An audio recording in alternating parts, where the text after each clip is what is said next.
여러분, 요즘 젊은이들의 꿈, 제가 작은 꿈이라고 표현했는데요. 내 집 마련 꿈이란 뜻입니다. 이 내 집 마련 꿈이 완전히 붕괴됐다. 이런 얘기가 여기저기서 나오고 있습니다. 그도 그럴 것이 이게 내 집 마련에 대한 어떤 뭐라 그럴까 표준 길 로드맵이라고 이야기해야 되나요? 그게 사실은 그렇습니다. 제가 걸어왔던 길이 일반적으로 표준적인 길이라고 이야기할 수 있을 거예요. 시골에서 올라와서 처음에 옥탑방부터 시작해서 그죠? 옥탑방에 월세로 살다가 그 다음에 다세대 주택에 전세로 방 2칸짜리 살다가 그러면서 좀 더 벌어서 이제 직장에 들어가기 시작하잖아. 들어가서 돈이 올라가잖아. 월급이 올라가잖아요. 그러면 이제 다세대 주택보다는 또 빌라로 옮깁니다. 이제 빌라로. 빌라로 옮겼다가 그러다가 이제 기회가 되면 아파트 전세 갑니다. 아파트 전세. 그러다가 조금 기회가 돼서 좀 더 열심히 살면 작은 아파트 하나 사거든요. 작은 아파트. 그게 이제 큰 아파트로 점점 커지고 그 아파트를 중심으로 해서 나중에는 또 줄여가면서 노후 생활을 하고 자식들 교육시키고 자식들을 결혼시키고 그렇게 하는 게 우리네 삶이었어요. 우리네 삶. 우리네 삶이었다. 그런데 지금 젊은이들에게 그런 우리네 삶이 적용이 될까요? 불가능하다는 거예요. 불가능하다. 우리 때만 하더라도 외벌이가 가능했는데 지금 맞벌이에도 쉽지 않다는 거예요. 맞벌이에도. 그 첫 번째 원인이요. 그 첫 번째 원인이 이겁니다. 예금 금리가 지금 현재 8월 기준으로 2020년 8월 기준으로 0.81이에요. 0.81. 야. 예금 금리가 0.81이면 저축해서 돈 모은다는 거 불가능하다는 이야기잖아요. 1998년 3월에는 예금 금리가 17.98일 때도 있었습니다. 1998년. 보통 1996년만 하더라도 10.42%가 예금 금리였어요. 예금 금리. 저축을 해서 돈 모으자 이게 가능했다는 이야기입니다. 그런데 지금 0.81이면 이게 가능할까요? 예금을 해서 집을 돈을 모으겠다. 이거는 아예 불가능한 거예요. 불가능한 거예요. 그러니까 많은 젊은이들이 어떻게 합니까? 많은 젊은이들이 결국 많은 젊은이들은요 예금하는 것이 아니라 요즘은 주식시장을 기웃거립니다. 주린이라고 해서 주식시장이 많이 들어가요. 근데 진짜 안타깝게도요 주식시장은 지금 전문가 시장이에요. 박스권 시장이잖아요. 박스권 시장이 어려우니까 공모시장으로 또 들어왔단 말입니다. 근데 공모시장에도 이게 거품이 너무 많아. 빅히트 엔터테인먼트에서 지금 나가 떨어진 사람들이 얼마나 많다고 이야기합니까? 4천억이 넘게 지금 떨어졌으니까 말입니다. 앞으로도 더 떨어질 거라는 게 전문가들 시각입니다.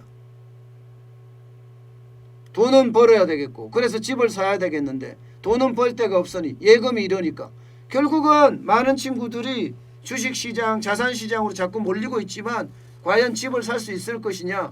이거는요 미스테리예요. 미스테리. 아마 어렵다. 이게 일반적입니다. 어렵다. 지금 1억 맡기면요. 한 달에 1년에 한 70만 원 나오나 그래요. 70만 원. 1억 맡기면. 이러면 어떻게 할 수 있는 방법이 있겠습니까? 할 수 있는 방법이? 문제는 거기에서 끝나지 않습니다. 거기에서 끝나지 않습니다.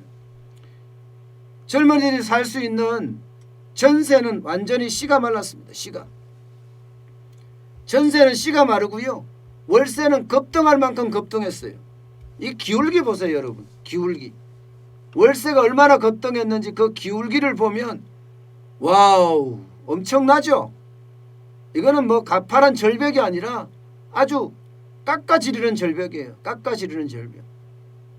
그러면 여러분 생각을 해보세요. 전세 가면 전세돈을 맡겨놓고 나는 또 더 열심히 일해서 전세 돈을 더 쌓아서 전세금을 올려주면서 저축인 것처럼 이렇게 쌓아가거든요. 근데 이게 월세가 되면 그 돈이 사라져요. 그 돈이 한 달에 100만 원, 200만 원 100만 원, 200만 원 좀 그렇고 100만 원 사라진다고 하면 엄청난 돈입니다. 여러분 생각을 해보세요. 맞벌이 부부가 연봉 뭐 3,500부터 4,000부터 시작한다고 해요. 그러면 7,000, 8,000이에요. 맞벌이 부부가. 그러면 1년에 얼마를 모을 수 있을까요? 1년에.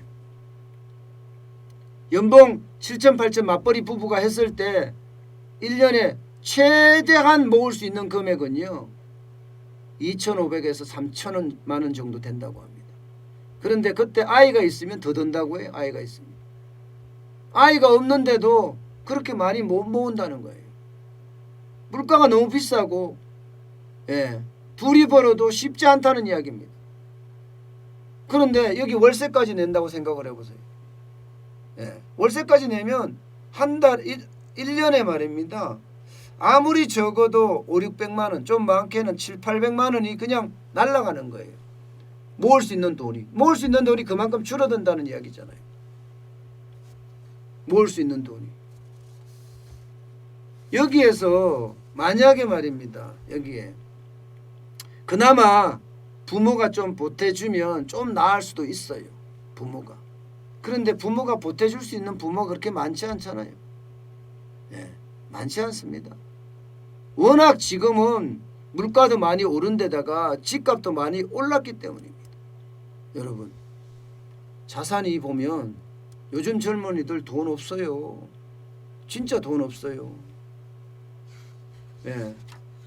그나마 가구주별 연령별 순자산을 지금 나타낸 지표인데 통계청 자료예요. 그 내용을 보면 30세 미만은 7,796만 원입니다. 물론 이렇게 없는 사람도 수두룩하지겠지만 다른 연령대에 비해서 자산 수준이 굉장히 떨어지죠. 50대가 4억 24만 원인데 50대가 되면 집을 이제 줄여갈 때죠. 그러면서 자식들 결혼시키니까 돈이 줄어드는 거예요. 돈이 줄어드는 겁니다. 40대만 하더라도 자꾸 키우는 거예요. 자꾸 키우는 거예요.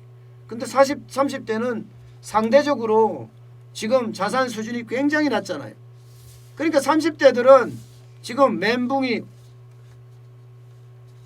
올라 있다. 야, 이대로 가면 내가 집을 사겠느냐. 내 집 마련이라는 작은 꿈마저도 지금 붕괴된 것 아니냐. 이런 자주 섞인 이야기가 나올 정도입니다. 그러니까 경제가 잘 돌아가고요. 경제의 활력이 넘치면 이게 다양한 투자의 방법들이 나오거든요. 지금 대한민국에는 투자 방법이라는 게 지금까지는 저축이 대세였어요. 저축 다음에 뭘 할 수 있느냐? 다 부동산이었어요. 부동산이 쉬웠으니까. 그 다음이 이제 주식시장에 기웃거리는 정도. 그 다음은 없습니다, 솔직히. 그 다음은 잘 없어요. 그 다음에 있었던 때가 1998년에 벤처 붐이 일었을 때 그때가 직접 투자라는 게 있었습니다.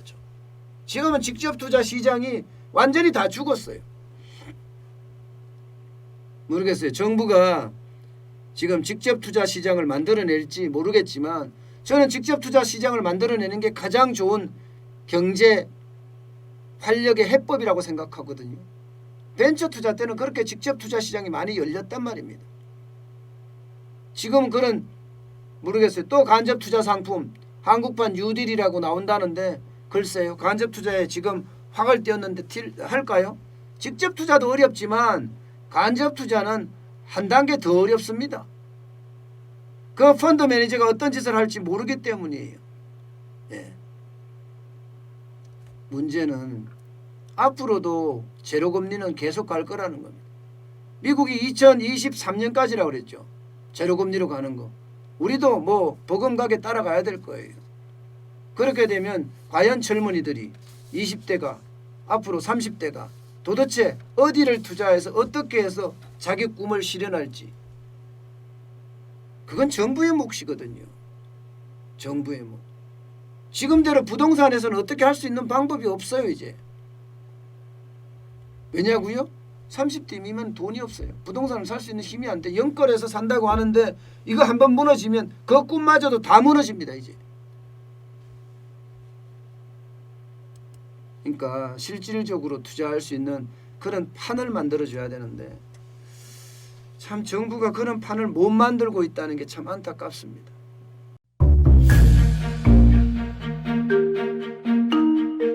세종대왕과 샤넬 넘버5, 벤츠 자동차의 최고급 기종인 마이바흐의 공통점을 아시나요? 바로 침향입니다. 침향이란 동남아시아에서 자생하는 침향나무가 상처를 입었을 때 스스로를 보호하기 위해서 분비시키는 침향나무의 진액입니다. 진침향은 태국산 침향과 러시아산 녹용, 그리고 국산 홍삼, 백봉령, 또 산수유, 당귀, 숙지향, 꿀로 이루어진 침향환으로 만성 피로나 또 스트레스, 기력이 저하된 직장인분들, 또 수험생들, 연세 드신 어르신분들이 드시면 좋은 환입니다. 진침향 여러분들께 자신있게 권해드립니다.